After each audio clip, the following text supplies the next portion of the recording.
gising.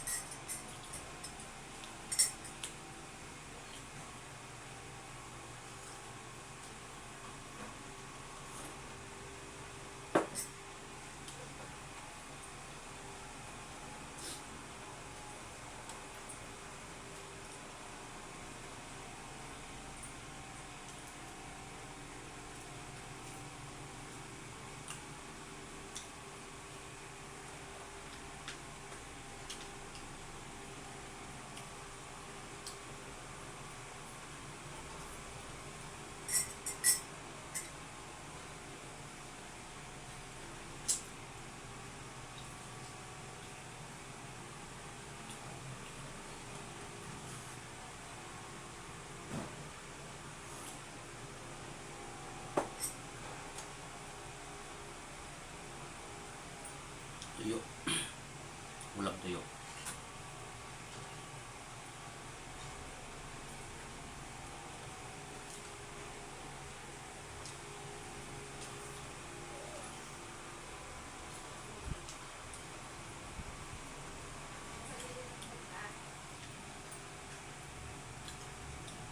Mga nakatulog pa rin sa taas.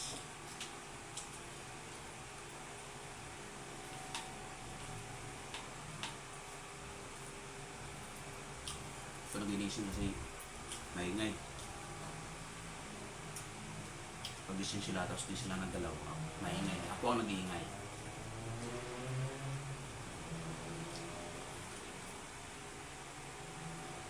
Sa mas mainam na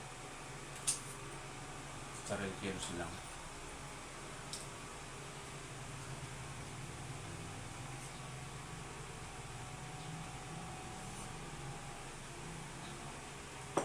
Yung bunso ko kasi nalabas na.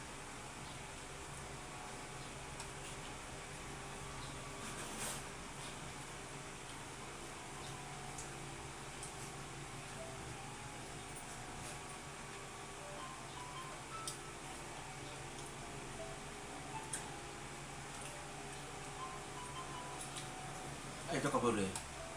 Kwento lang. News pag umamayabang. Right?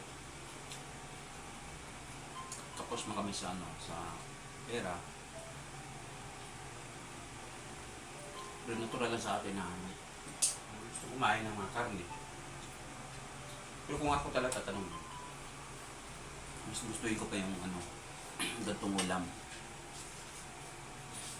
Tuyo.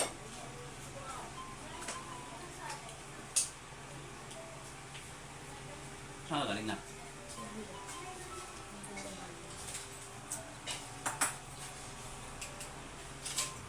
Sa akin kasi ito yung appetizer. Yung umaga. Supol. Sa kara supol. Sa term ng Tagalog. Supol. Yung palikarnika. Yung one. Basta, may term yan sa Tagalog. Tsaka ito yung kinakagisnan ko buhat ng elementary, high school, yan. Dito ako nagtatapos sa tuyo. Kahit pa pa. Bakit kami umaga, tuyo. Hapon tuyo. Una tuyo. Basta sa amin, once a week lang kami maka-ulam ng karne. Nakadepende pa yan kung may katay. Yung kapbahay namin, papautang. Yun sa amin kasi pinapalitan na namin yung palay. Yun lang yung namin, doon lang kami makakain ng karne.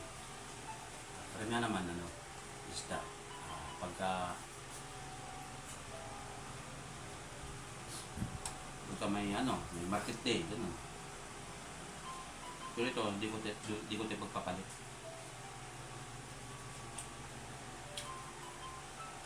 Ibang busog sa akin ito sa mga karne, sa mga lalo pag mga lutong karinderya. Iba Iba na yung lasa.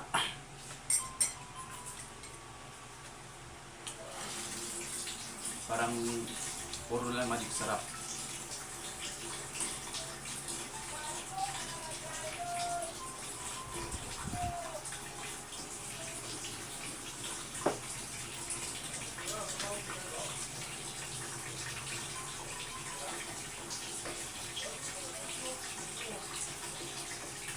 Sa isda naman, gusto ko tulingan. Sabaw.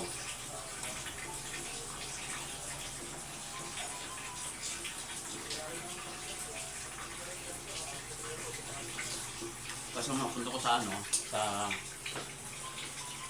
sa Manila, hindi na ako nakatikim ng ano, tulingan na sinabawan.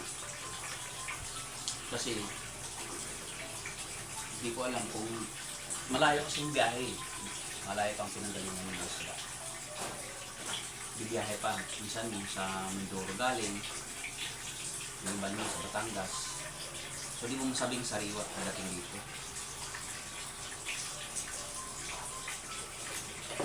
Kaya, hindi na ako puro na lang paksiw, rito, ganun.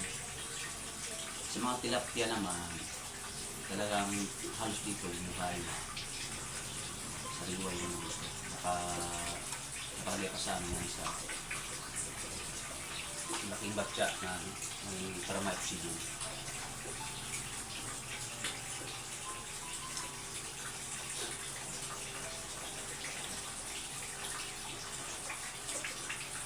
Sa gulay naman, yun nga, parang hindi ko na namin gulay dito sa kuwan. Sabi ko bigay ko din siya.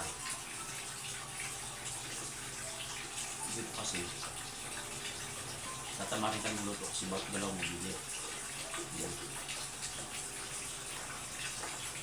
Magalit ko lang yung mga mura. Dali sa ano, lagay sa bulsa. So, minsan, ito na lalo. Isa na rin yan sa dahilan.